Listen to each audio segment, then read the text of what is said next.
우리 첫 번째는 음부의 권세가 이기지 못하리라라는 제목으로 함께 말씀을 나누도록 하겠습니다. 마태복음 16장 13절로 19절입니다. 저와 여러분이 한 절씩 교독해 보겠습니다.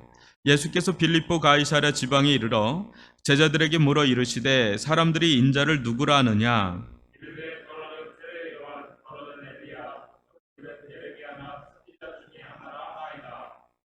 이르시되 너희는 나를 누구라 하느냐? 시몬 베드로가 대답하여 이르되 주는 그리스도시요 살아계신 하나님의 아들이니이다. 예수께서 대답하여 이르시되 바요나 시몬아 내가 복이 있도다. 이를 내게 알게 하니는 혈육이 아니요 하늘에 계신 내 아버지시니라. 또 내가 내게 이르노니 너는 베드로야 내가 이 반석 위에 내 교회를 세우리니 음부의 권세가 이기지 못하리라. 내가 천국 열쇠를 내게 주리니 내가 땅에서 무엇이든지 매면 하늘에서도 매일 것이요 내가 땅에서 무엇이든지 풀면 하늘에서도 풀리리라 하시고. 아멘. 여러분, 이 장면은 우리가 마가복음을 살피면서도 좀 다뤘던 내용인데 조금 다른 말씀도 좀 들어가 있습니다. 여러분, 이 빌립보 가이사랴 지방은 어떤 지방입니까? 이 말 자체가 빌립 왕의 통치, 이 관할 구역이면서 가이사랴, 가이사 아구수도, 가이사랴의 또 관할 구역인. 그래서 이때 당시는 아무 도시에게나 가이사랴라는 칭호를 부여해 주지 않았습니다.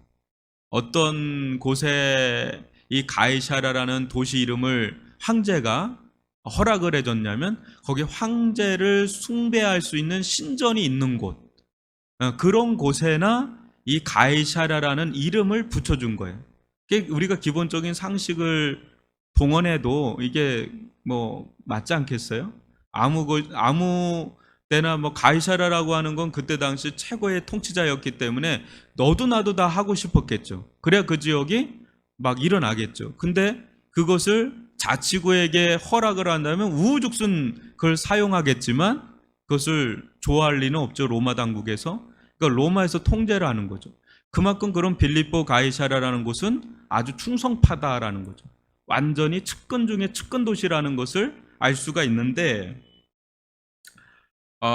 여기서 예수님이 이제 질문을 하는 거예요. 사람들이 나를 누구라 하느냐? 또 너희들은 나를 누구라 하느냐? 굉장히 도발적인 질문 아닙니까? 빌립보 가이사랴, 이 가이사랴의 도시에서, 그러니까 황제가 그때 당시인 신인데 인간의 범주를 뛰어넘은 신격화가 이미 이뤄진 자, 신이라고 칭호를 받고 있는 자의 도시에서 너희들은 나를 누구라 하느냐? 라는 질문을 한다는 건 굉장히 도발적인 질문인데, 사람들의 생각은 예수님은 신이 아니다라는 거예요. 예수님은 사람이다라는 거예요. 어떤 사람이요? 세례 요한, 엘리야, 예레미야나 선지자 중에 하나다라는 것은 뭐예요? 당신 신이 아니시오. 당신 하나님의 아들이 아니시오. 당신 하나님이 아니시오. 그냥 선지자 중에 하나님의 사람 중에 탁월한 범주에 있는 사람이지 그를 넘어서 신은 아닙니다. 그러니까 가이사랴 미칩니다. 그런 거예요. 그 논리가. 그런데 너희들은 나를 누구라 하느냐 그럴 때 베드로가 아주 이때 정답을 얘기를 합니다. 주는 그리스도. 그리스도라는 건 구원자라는 의미인데 이때 당시 구원자는 가이사랴인데 지금 베드로는 거기에 반기를 드는 거죠. 가이사랴가 아니라 당신이 진정한 그리스도입니다. 구원자입니다. 이렇게 하면서 또 뭐라 그래요? 살아계신 하나님의 아들, 즉 하나님이십니다. 당신이야말로 가이사랴가 진짜 신이 아니라 당신이야말로 살아계신 하나님의 아들, 하나님이십니다. 지금 그렇게 거기서 이제 고백을 하는 거예요.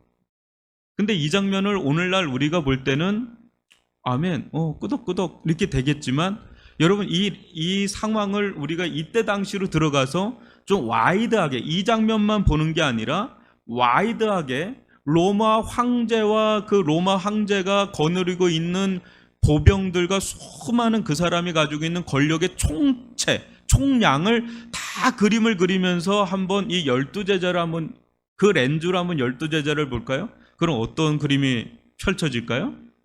매우 우스꽝스러운 사교 집단이죠.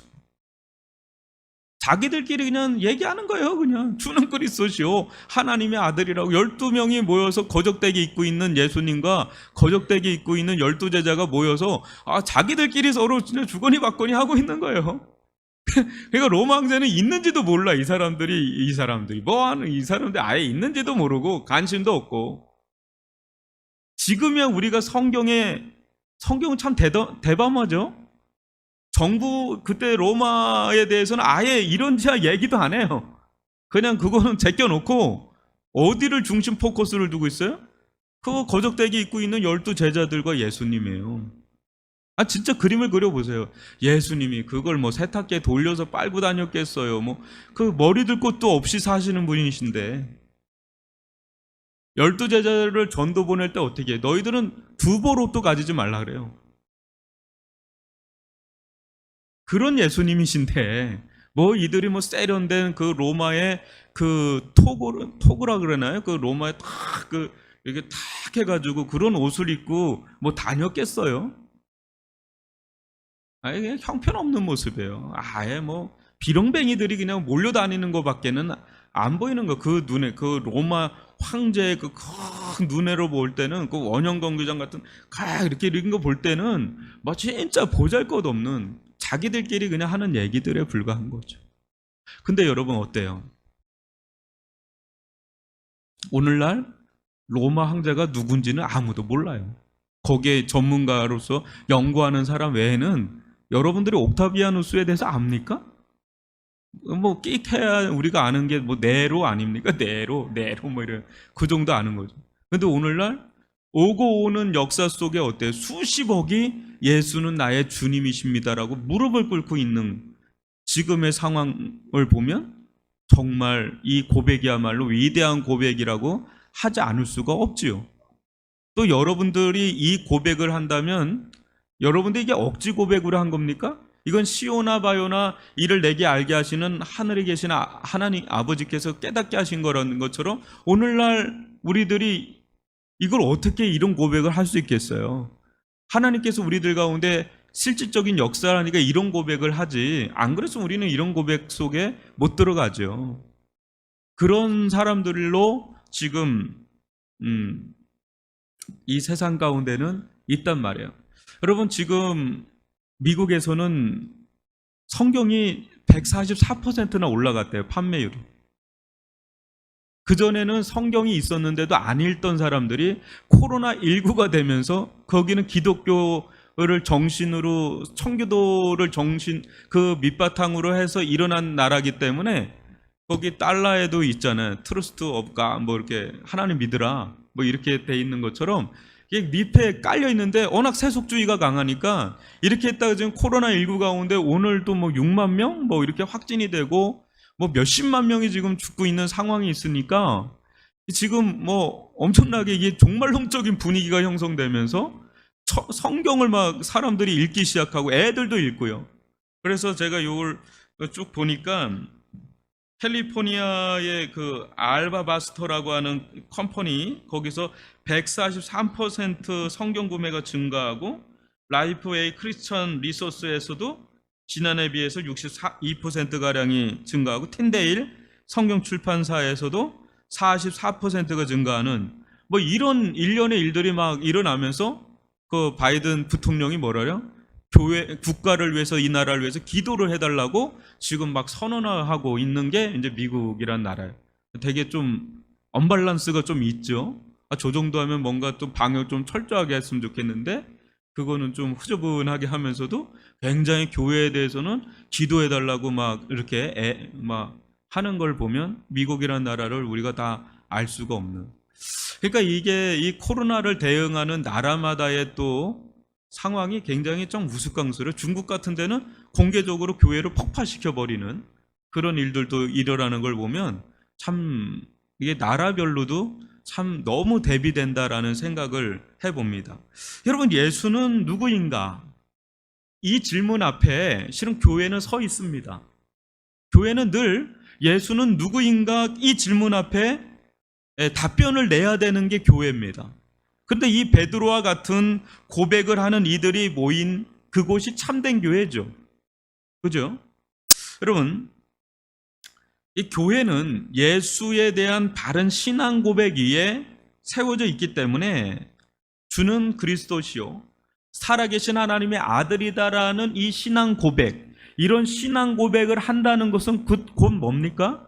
그 사람은 예수와 연합이 돼 있는 거죠. 즉 예수와 한 몸을 이루고 있는 거죠. 그래서 교회는 예수의 몸이라고 하고 예수를 머리로 삼는다고 하고 너희들은 예수의 지체다라고 하는 그런 고백을 하는 겁니다.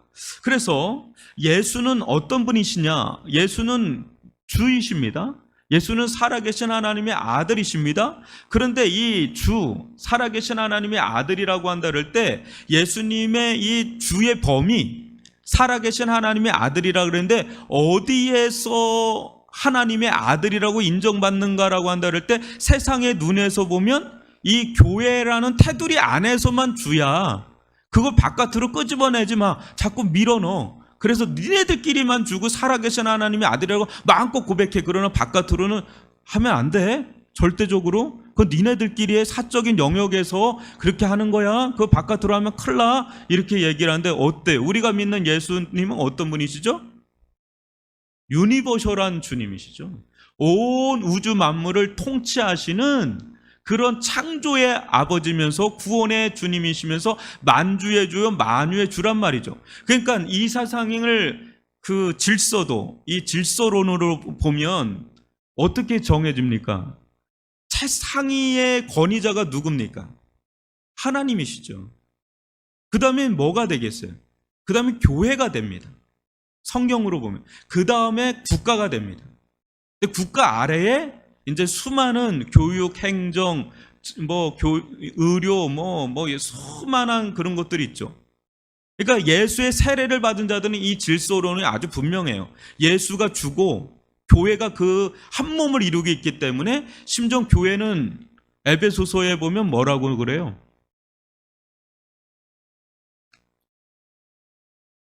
고린도 후서에 보면 뭐라고 그럴까? 어디까지 나오냐면 너희들이 세상을 정죄하고 심판한다라고 하죠. 그걸 넘어서요. 너희들이 하늘의 천사까지도 심판하고 정죄한다라고까지도 하는 게 교회예요.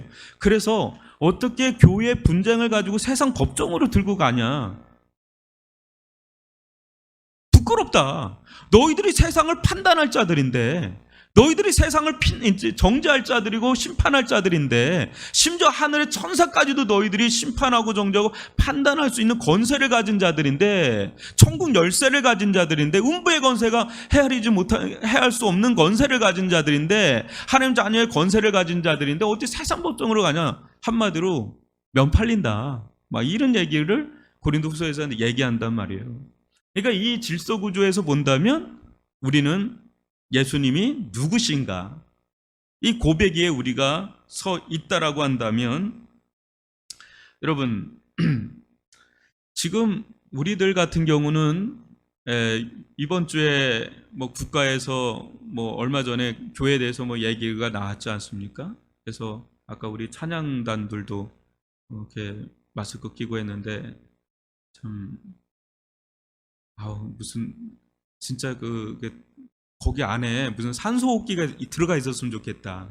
찬양하면서 이게 호흡이 좀 곤란하지 않도록 그런 생각이 드는데 제가 알아보니까 목사는 또 괜찮다고 그래서 제가 이렇게 좀 했습니다. 근데 이제 여러분 어때요? 일반 영역이 있어요. 일반 계시의 영역이 있고 또 특수 영역이 있어요. 특별 계시의 영역이 있어요. 근데 이 일반 계시의 영역, 일반 영역도 하나님의 통치에 하나님의 주권의 영역에 있고 또 특별 계시, 특별 영역도 하나님의 주권과 통치 영역에 있습니다. 그래서 우리 하나님은 교회에서만 역사하시는 분이 아니에요. 여러분 다니엘서 보면 어때요? 에스더서 보면 어때요? 그 현장의 이방 나라에서도 하나님은 역사하십니까? 안 하십니까? 하나님은 세상에서도 역사하시는 분이에요. 하나님은 교회에서만 딱 머무는 분이 절대 아니에요. 오히려 세상의 역사에서 세상에 있는 사람들을 교회로 끄집어들이죠. 하나님 나라로 들어오도록 구원하시는 역사를 행하시지요. 그래서 국가에 대한 정부에 대한 거를 일정 부분 인정합니까? 안 합니까? 인정하잖아요. 로마서 보면 권세자들에게 순복하라 그러잖아요. 베드로전서에도 순복하라고 나오잖아요. 그래서 우리는 일정량을 순복하고 그 질서를 따라갑니다. 그죠? 성숙한 시민으로서. 그러나 어떤 부분에 대해서는 저항합니까? 우리는 프로테스탄트잖아요. 개신교도도 있잖아요. 어떤 부분에 저항하죠? 진리를 넘어오는 데서는 저항하죠. 그것까지도 따라가면 그거는 배교자죠. 진리를 넘어오는 데 있어서는 우리는 그 부분에 대해서는 또 저항을 한단 말이에요. 여러분, 차별금지법이 지금 굉장히 논란의 대상이 됩니다. 근데 중요한 것은 지금 그 부분에 대해서 대권주자라고 하는 사람들이 다 찬성을 하고 있는 상황이 있어요. 그래서 CTS나 이런 데서는 긴급 토론회도 하고 막 그렇습니다.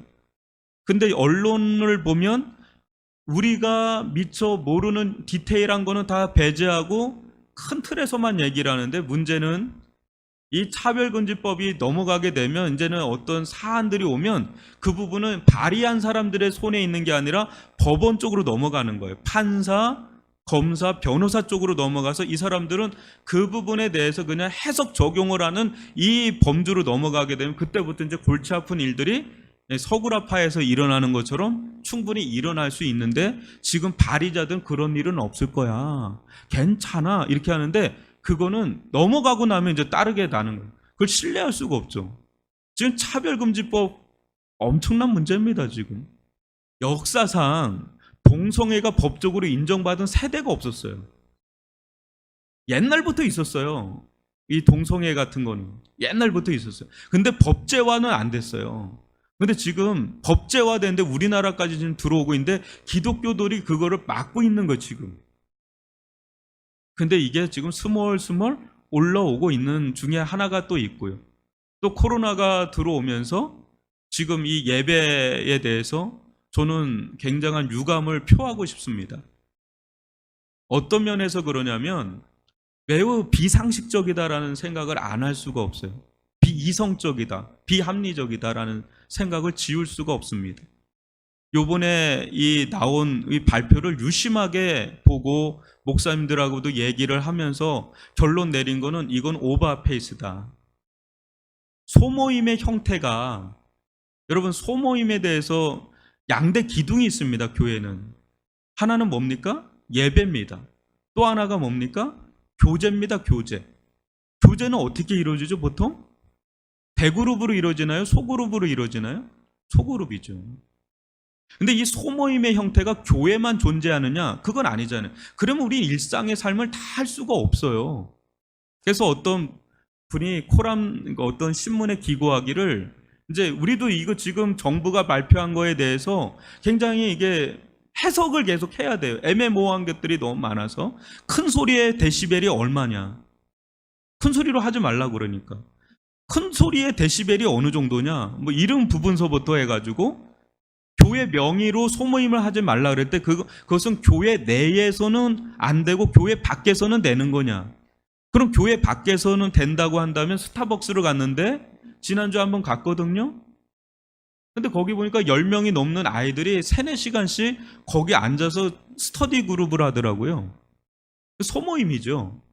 근데 거기에 똑같은 공간에 갔는데 우리는 단지 기독교인이라는 이유 하나로 너희들은 안 돼. 차별금지법 한다면서요.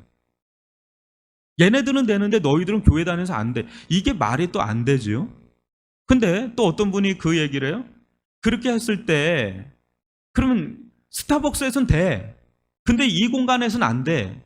이것도 말이 안 된다는 얘기를 하는 거예요.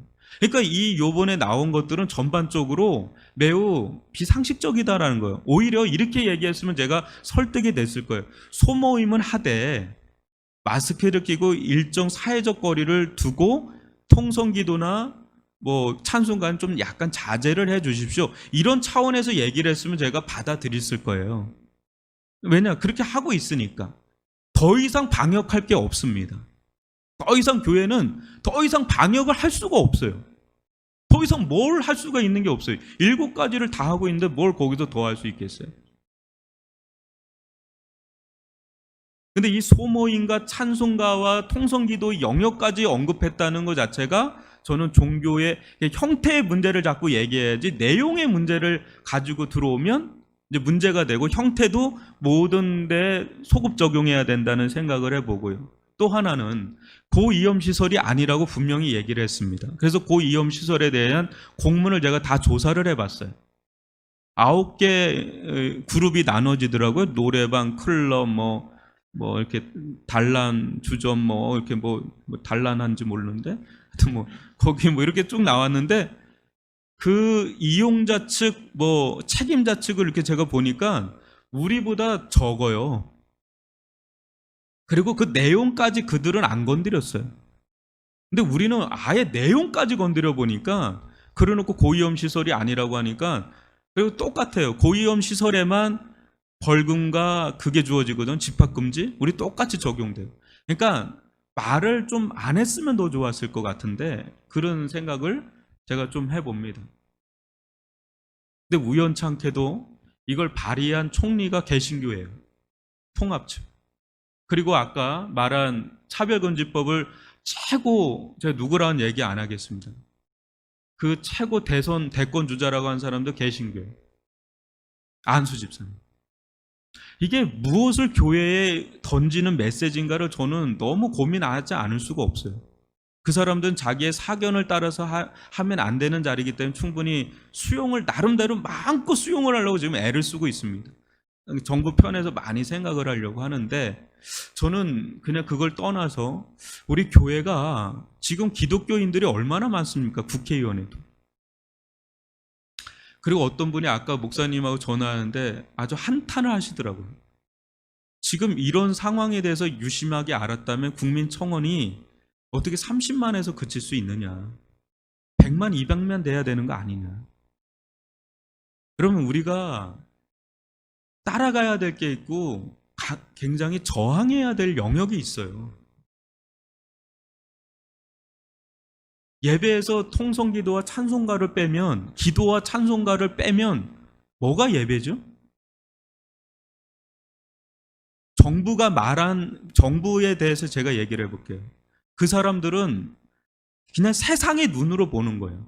거듭나지 않은 눈으로 보는 사람들의 말을 우리가 어디까지 수용을 하느냐 문제예요. 세상은 전도의 대상이지 들음의 대상은 아니에요. 절대적인 권위를 줄 수가 없어요. 상대적인 권위만 허용할 뿐이지 절대적인 권위는 하나님의 말씀에 둬야 돼요. 근데 하나님의 말씀은 우리가 그렇게 순종합니까? 하나님의 말씀을 상대적으로 들으면서 세상의 그런 말은 권위를 너무 부여해서 그걸 절대적으로 따라가는 건 오히려 어폐가 있는 거 아닙니까? 여러분, 교회에서 기도는 어떤 역할을 하는 거죠? 단순히 종교 행위입니까? 왜 우리가 그렇게 부르짖으면서 기도합니까? 우리가 왜 찬송을 하죠? 우리가 왜 예배를 드리죠? 우리가 왜 교제를 하죠? 성도의 교제를 왜 하죠? 그리고 그거 안 하면 어떤 일이 일어나는지 아십니까? 구원의 역사도 안 일어나고 성도가 은혜를 받는 길이 없어져요. 영적인 성장과 영적인 회복과 그런 모든 일련의 이 성령의 역사들, 하나님의 역사들이 다 차단되는 거예요. 그 누가 책임집니까? 정부가 책임집니까? 책임을 지는 영역이 있고 못 지는 영역이, 절대적으로 못 지는 영역이 있는 얘기를 제가 자꾸 하는 거예요. 올해 들어와서 새 가족 중에 전도 대상자가 떨어져 나갔습니다. 수없이 많은 새 가족들과 전도 대상자 다 떨어져 나갔는데 그거 영적으로 책임을 질 수 있습니까?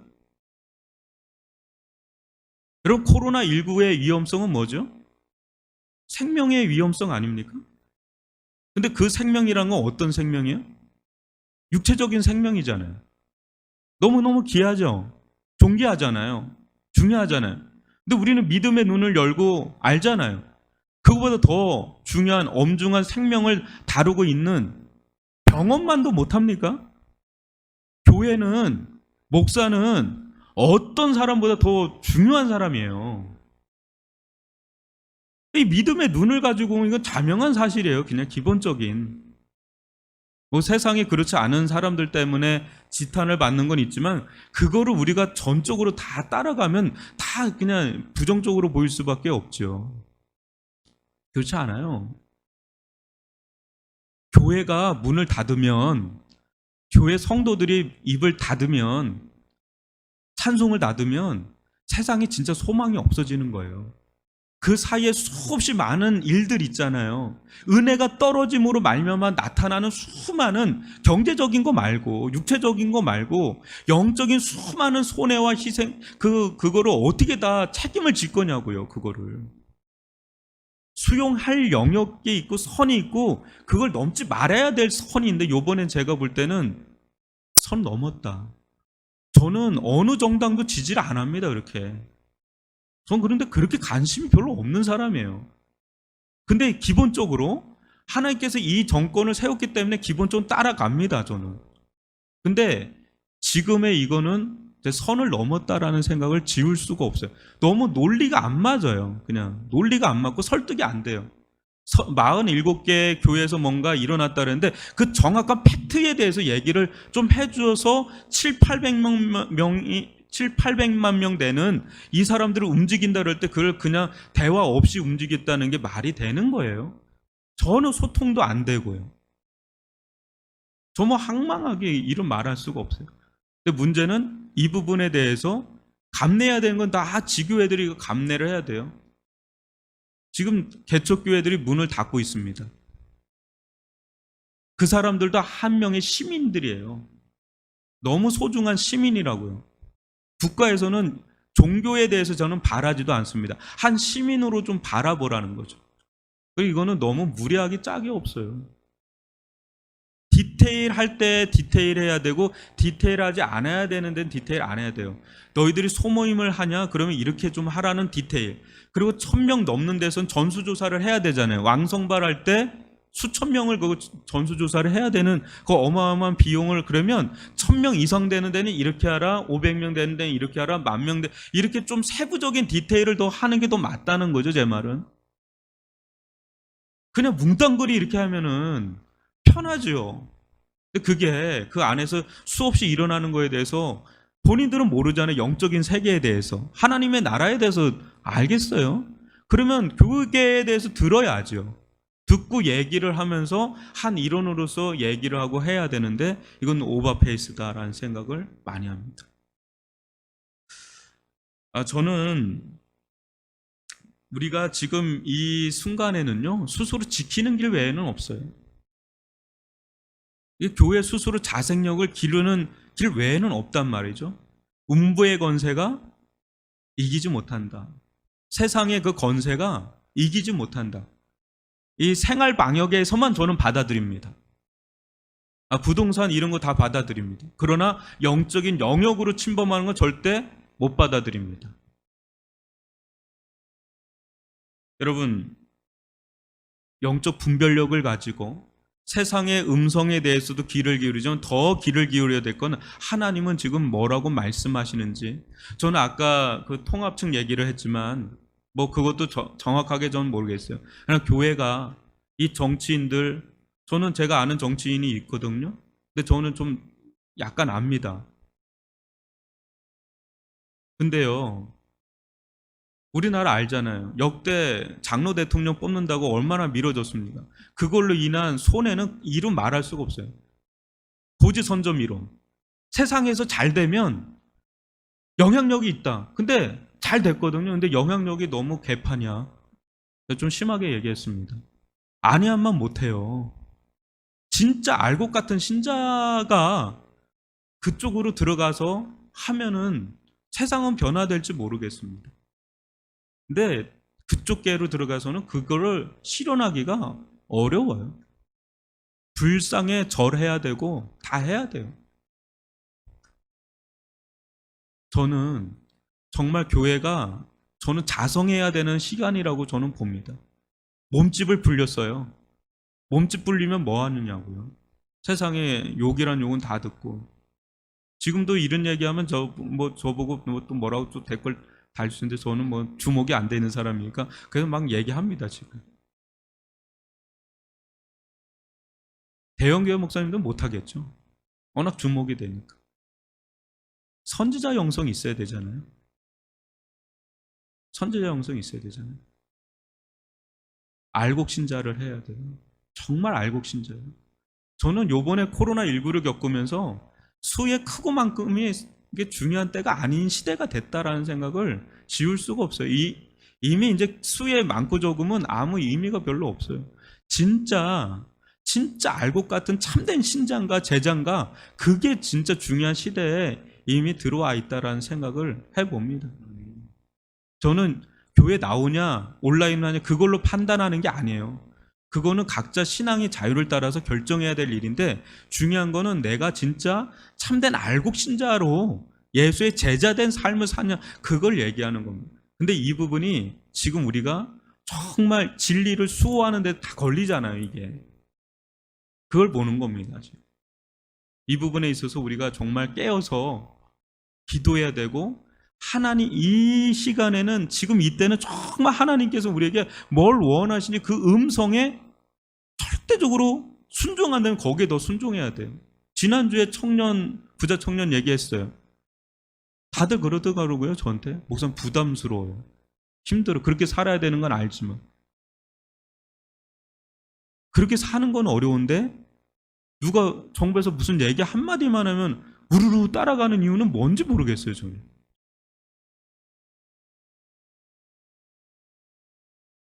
생각을 하면서 진리의 말씀, 예수님이 정말 주 맞습니까?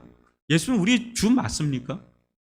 예수님이 우리의 주라면 그분은 우리가 어떻게 대우하고 있는지 모시고 있는지를 한번 반추해 보자는 거예요.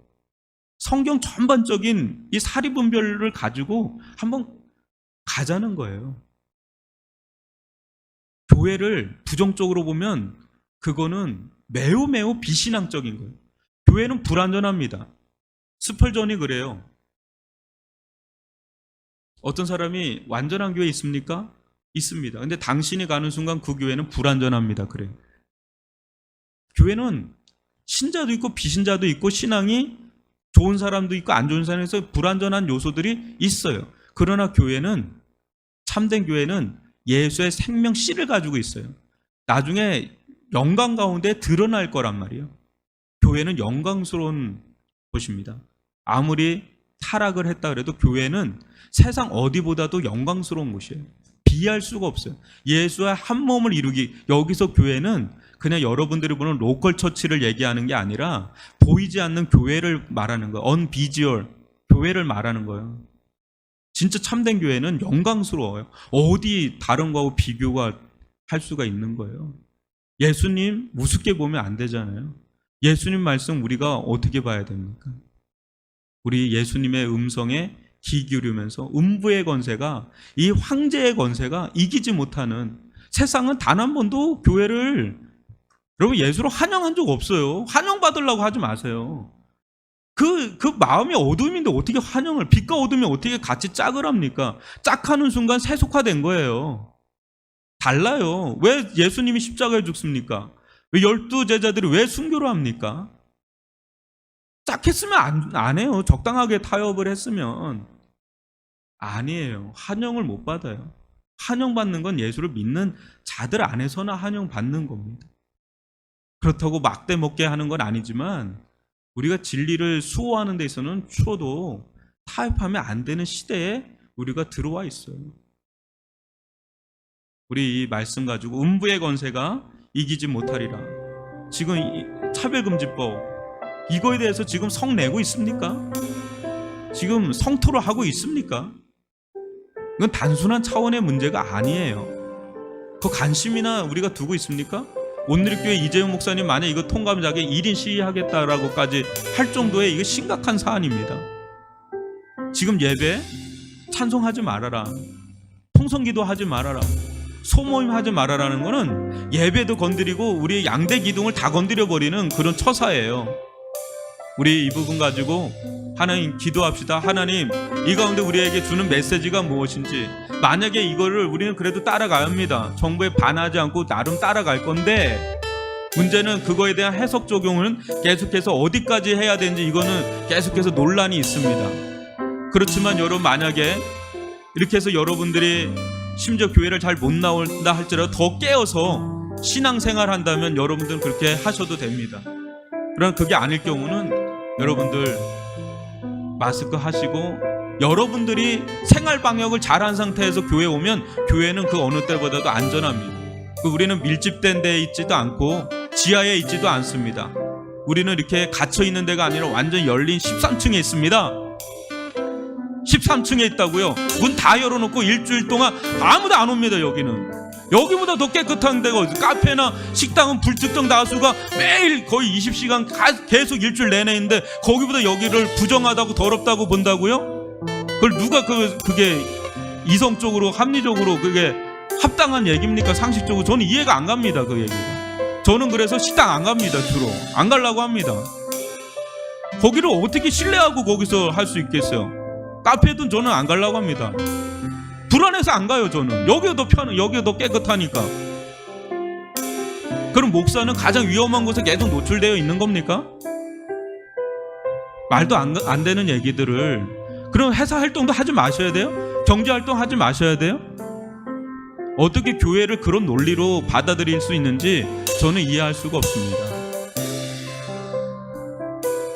이 부분 가지고 저는 교회의 우매함을 또 압니다. 아주 너무 막대 먹은 데가 있지요. 신천지라든지 뭐 이단 사이비 같은 데 있어서 막 뭐 손 얹고 기도 막 이렇게 침 튀기면서 그런 거 안 하면 괜찮습니다. 사회보다 일반 그런 데보다 더 나아요. 그거 가지고는 논할 게 별로 없어요. 이 부분 가지고 우리가 기도하고 우리로라도 정신 똑바로 차리고 신앙을 지키는 길을 가야 된다.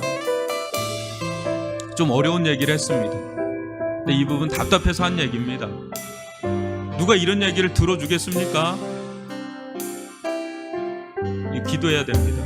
지금 우리 성도들 중에서도 우리 교회뿐 아니라 수많은 교회 성도들이 다 영적으로 떨어져 있고 다운돼 있고 어려운 가운데 처 있는 사람들이 너무 많아서 교회는 지금 그거 가지고 고심을 하고 있는데 거기에 그냥 기름을 붓는 이런 것들을 우리는 어떻게 봐야 될까요? 선을 넘어 들어오는 것들 그냥 가만히 있어야 될까요? 우리 기도해야 됩니다. 우리 주여 한번 부르면서 교회를 위해서 주여 한번 부르면서 기도합시다. 주여 오 아버지 하나님, 아버지 하나님, 아버지 오실 때까지 나는 일어나 달려가리라. 주의 영광 온 땅 덮을 때 아버지 일어나 노래하리. 내 사모하는 주 온 세상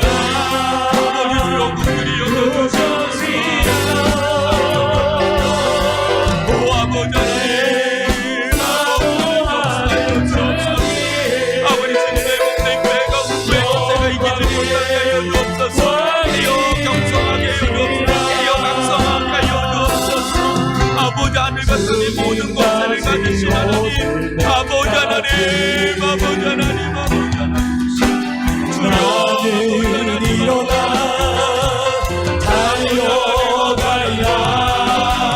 주의 영광 온 땅 덮을 때 아버지 하나님,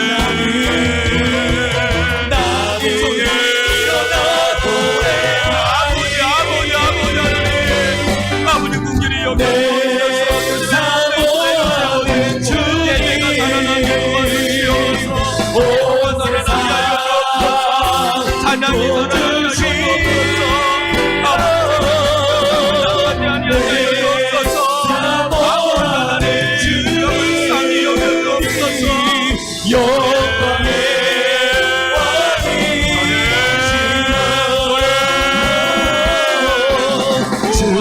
다시 오실 때까지 삶을 하기를 원하매라.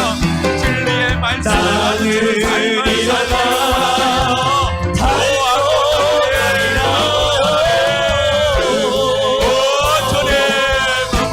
주여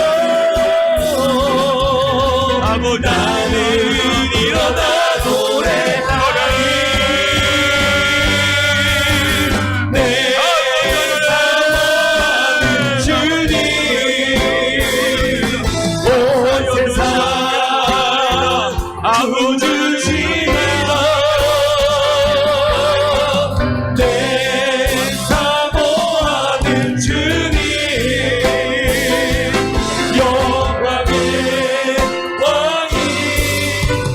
되리라